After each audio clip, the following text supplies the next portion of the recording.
Mapalad ang mga taong tumatanggap ng pangaral. Silang sa iyo'y tumatanggap ng turo sa kautusan. Mga awit 94:12. Ako po si Leona, kasalukuyang naninirahan dito po sa probinsya ng Bulacan. Kung papaano po ako hinangon ng ating Panginoong Hesus sa lusak na kasalanan, ang siya ko pong ibabahagi rito po sa Tanikalang Lagot. Ganito po iyon.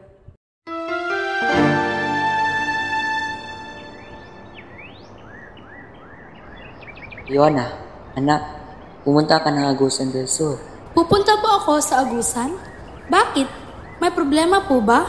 Papang, ang rubber production natin doon? Oo anak, di ba hiningi mo sa akin iyan? Kaya ibinili kita. Ingat ka lang sa pagmamotor. Bakit hindi si ate at kuya Avelino ang inyong utusan? Sila ang dapat na may responsibilidad sa pagtatakbo ng ating negosyo roon. Papang, sila ang mas nakakatanda kong kapatid. Sa iyo ko na nga ipinamamahala ang lupa sa Agusan. Bantayan mo ang mga tauhan natin doon. Baka may ginagawa ng anomalya. Sige po, Papang. Kailan po ba ako luluwas patungong Agusan? Sa lalong madaling panahon, anak.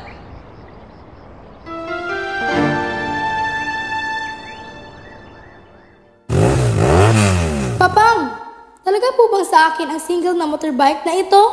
Oo anak, di ba hiningi mo sa akin iyan? Kaya ibinili kita. Ingat ka lang sa pagmamotor. Opo, Papang. Salamat po, Papang.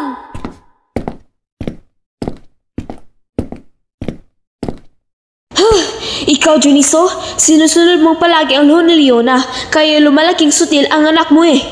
Jack, palagi na yung kasama ng barkada niyang mga demotor dito sa atin. Naku naman, Juvencia. Hayaan mo nang maging masayang anak natin. Mamang, tara po, angkas ko kayo. Ipapasyal ko po kayo para di na po kayo magalit sa akin. Hindi ko sagot ang pambayad mo ng ospital kapag na-aksidente ka. Amazona. Magandang Amazona po, Mamang. Tingnan ko lang. Kung yang mukha mo ang masira sa iyong pagmamotor. Tumigil ka na, Juvencia, sa iyong pagsasalita. Baka nga mapahamak ang iyong anak. Hayaan mo siya sa kanyang hilig. Minsan lang maging dalaga ang isang babae. Kapag may asawa na iyan, ay matatali na sa bahay. Kaya hanggat dalaga pang anak mo, pabayaan mo siyang magsaya sa kanyang pagkadalaga. Tumutulong siya sa ating negosyo. Hindi naman siya tamad. Dapat nga kayong magsamang mag-ama. Pareho ang takbo ng iyong mga utak.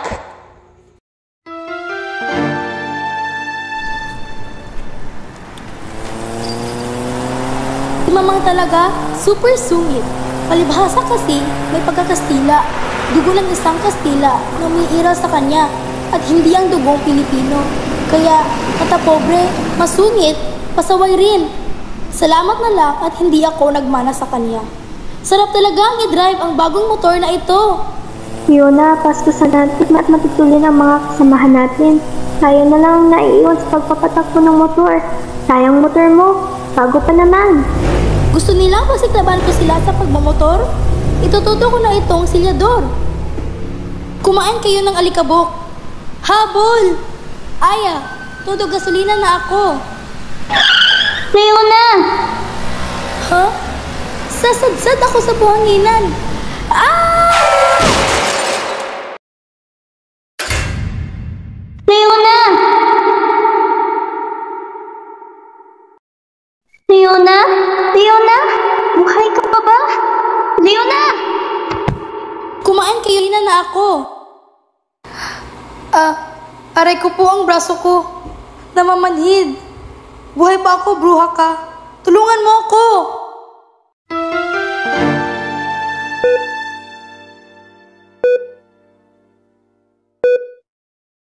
Ayan na nga ba ang sinasabi ko? Sobrang tigas kasi ng ulo mo.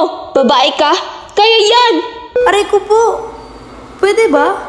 Mamang, huwag na kayong sumigaw rito sa hospital. Napilayan na nga ako. Mabibingi pa ako sa lakas ng boses ninyo. Huwag na kayong manisi. Aksidente yun. Paano hindi ka maaksidente eh? Satulin mo ba namang magpatakbo ng motor? Sumbong ni Aya, para magdalawang buhay mo kaya ay ang tuloy ang nangyari sa iyo. Mabuti na lang at dito ka namin pinulot sa ospital at hindi sa morgue. Pasaway kang babae ka. Ano ka ba naman, Juvencia? Tigilan mo ang anak mo. Huwag mo nang simunan. Oh, ayan ka naman. Magsama na nga talaga kayong mag-ama. Parehang magtigas ng ulo.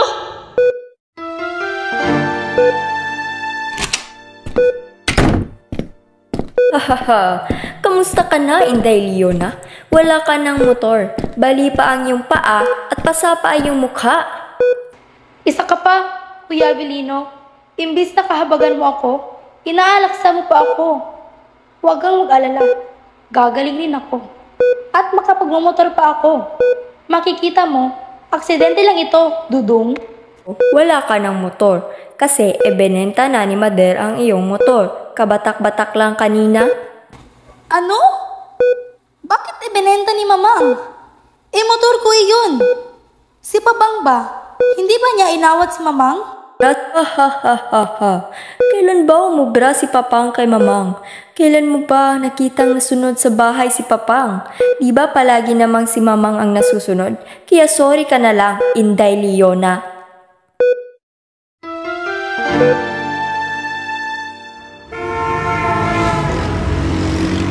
Sa wakas, nandito na ako sa Maynila.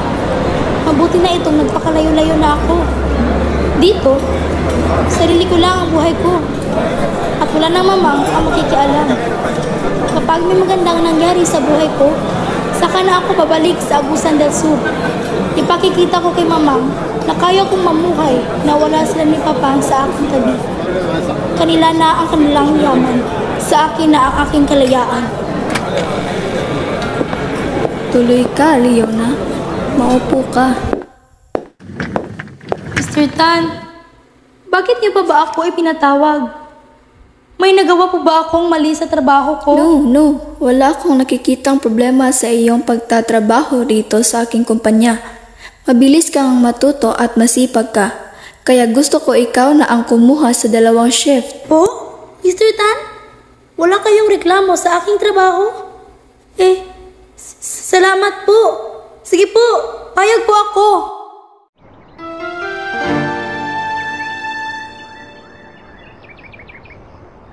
Ang sipag mo namang magtrabaho, kapitbahay. Parang may pinapakain kang isang batalyon. Bakit ka nakikialam? Anong pagki mo sa akin? Naku! Sorry miss, na-offend ata kita. Wala lang iyon, natutuwa lang ako dahil ang sipag-sipag mo. Sorry. Pwes, hindi ako natutuwa sa pangingialaman mo. Ganyan ba kayo rito sa Maynila? Ang buhay ng may buhay ay pinakikialaman ninyo.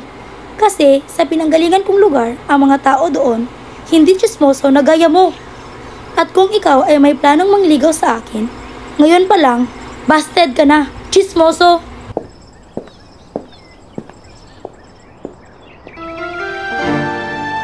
Ikaw talaga, Leona. Hanggang dito sa Maynila, dala mo rin ang pagkasutil mo. Kawawa naman itong tao. Ipinahiya mo. Di bale, sana kung walang nakarinig, nandoon pa yung guard. Tumigil ka nga riyan, Aya. Ano bang pinakain sa iyo ng pakialamerong iyon at kay bait-bait mo sa kanya? Huwag mong sabihin na may pagtingin ka sa lokong iyon. Wala. Kung may gusto man ako sa kanya, di naman ako papansinin noon. Ikaw ang gusto noon. Nagpapalakad nga siya sa akin. Mabait naman iyong tao at binata. Bagay kayo. Dalaga ka naman. Alam mo ang pagmamahal ni Zosimo dahil nag-iisa ka lang dito sa Maynila.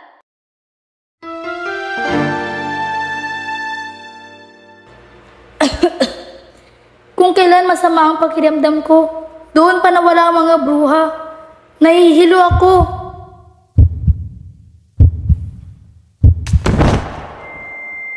Oops! Leona, ano nangyari sa'yo? Tulong, guard!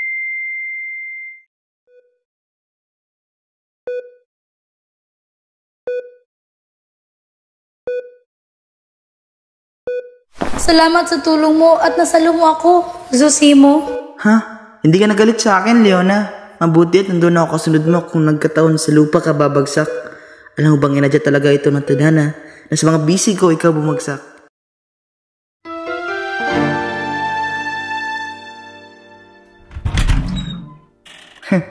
Dito talaga ako nakatira. Matagal ko nang inuupahan itong silid na ito. Dito tayo magsisimulang mamumuhay bilang mag-asawa. Magsusumikap ako ng husto para sa ating magiging anak. Zosimo, Hindi naman ako naghahangad ng maluhong buhay. Sapat na sa akin ang mahalin mo ako.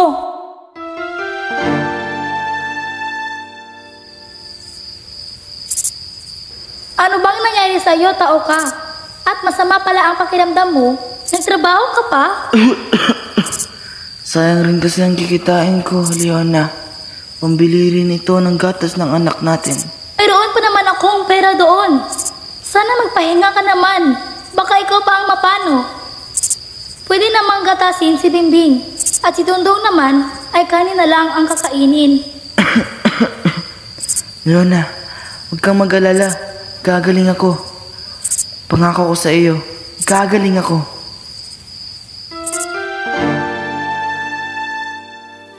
Zosimo, akala ko matatagalan pa ang ating pagsasama.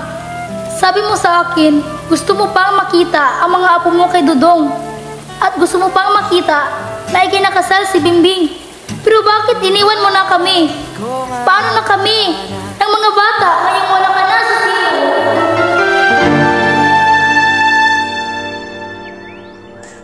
Leona, gaya mo rin akong biyoda.